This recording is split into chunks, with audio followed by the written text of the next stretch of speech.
Hi, welcome to YoYo TV. సినిమా ఇండస్ట్రీలో senior నటుడు మంచు మోహన్ బాబుకు మంచి పేరుంది. హీరోగా, విలన్గా, క్యారెక్టర్ ఆర్టిస్ట్గా 500కు పైగా చిత్రాల్లో నటించారు. నిర్మాతగా 75 సినిమాలను నిర్మించారు. రాజ్యసభ సభ్యుడిగా పనిచేశారు. మోహన్ బాబుకు దైవభక్తి కూడా ఎక్కువే. మోహన్ బాబు అంటే కోపిష్టి అని, తిడతారని కొంతమంది చెబుతుంటారు. టైమింగ్ అంటే టైమింగ్ అని కూడా అంటుంటారు.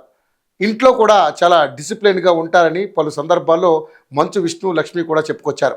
అలాంటి మోహన్ బాబు కుటుంబంలో ఆస్తితగాలు ఉన్నట్టు గత కొన్నాళ్ల నుంచి ప్రచారం జరుగుతోంది. శనివారం మోహన్ బాబు ఇంట్లో జరిగిన ఘటనతో అందరికీ క్లారిటీ వచ్చేసింది. ఇంటి పంచాయతీ కాస్త వీధికెక్కింది. ఇంతకీ అసలు గొడవ దేని గురించి అంటే, మోహన్ బాబు శంషాబాద్ సమీపంలో ఓ ఇల్లు కట్టుకున్నారు. దీంతో జూబ్లీ హిల్స్ ఇంటిని మంచు లక్ష్మికి ఇచ్చేశారు. మంచు విష్ణు కూడా మోహన్ బాబుతో పాటే ఉంటున్నారు. మంచు మనోజ్ మాత్రం వేరుగా ఉంటున్నారు. ఇటీవల కాలంలో వారి మధ్య సంబంధాలు సరిగ్గా లేవని అందరికీ తెలిసిన విషయమే. మోహన్ బాబు యూనివర్సిటీలో అత్యధిక ఫీజులు వసూలు చేస్తున్నారని, వేధింపులకు పాల్పడుతున్నారని ఆరోపణలు వచ్చినప్పుడు మనోజ్ భిన్నంగా స్పందించారు. తనకు బాధ్యత ఉన్నట్లుగా చెప్పారు. అంటే యూనివర్సిటీలో తనకు కూడా భాగం ఉందని ఆయన భావించారు.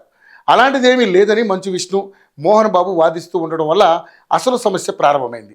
ఇక మోహన్ బాబు ఇప్పటికే ఆస్తులు పనిచేశారు.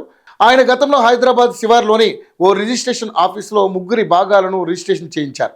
అయితే మోహన్ బాబు కుటుంబానికి ఎక్కువగా ఆదాయం తెచ్చిపెట్టేది విద్యా సంస్థలు. మిగతావన్నీ ఖర్చులే తప్ప ఆదాయాలు వృద్ధిగా ఉండవు. ఆ యూనివర్సిటీ, ఆ విద్యా సంస్థలను మనోజ్ కాకుండా చేశారని టాక్ ఉంది. ఈ క్రమంలో దానిలో హక్కు కోసం మనోజ్ పోరాడుతున్నారు.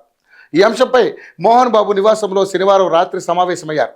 మాట పెరగడంతో మోహన్ బాబు తన అనుచరుల్లో ఉన్న వినయ్ అనే వ్యక్తిని ప్రేరేపించి కుమారుడిని కొట్టించినట్లుగా సమాచారం. దీంతో మనోజ్ పోలీసులకు ఫోన్ చేశారు.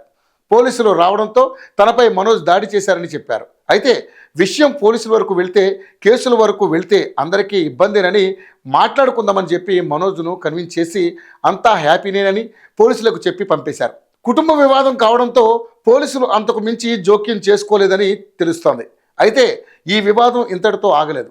మంచు కుటుంబంలో ఫ్యామిలీ సర్కస్పై ప్రజల్ని నమ్మించేందుకు మంచు విష్ణు కొత్త ప్రయత్నాలు చేస్తున్నారు.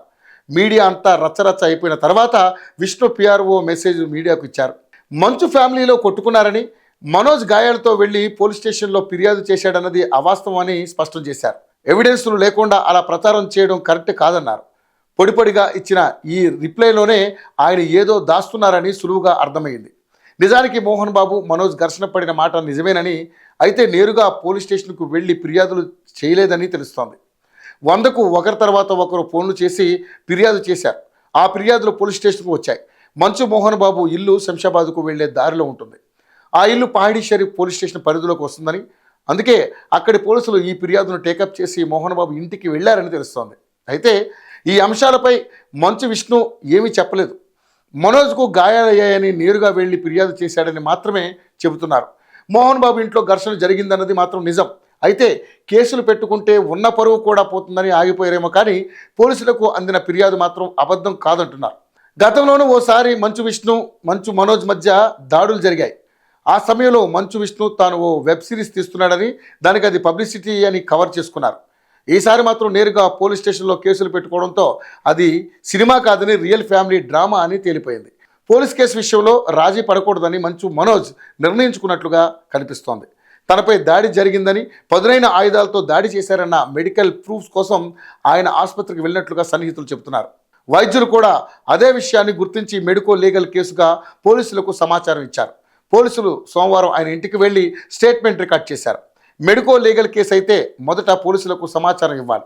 ఆ ప్రకారం మనోజ్పై అనుమానాస్పద దెబ్బలు ఉన్నాయని పోలీసులకు సమాచారం ఇచ్చిన హాస్పిటల్ యాజమాన్యం బలమైన దెబ్బలు తగిలాయని, దాడి జరిగినట్లుగా ఉందని రిపోర్ట్ ఇచ్చింది. దీంతో మంచు మోహన్ బాబు, ఆయన అనుచరుడు వినయ్లకు గడ్డు పరిస్థితి ఎదురవడం ఖాయంగా కనిపిస్తోంది.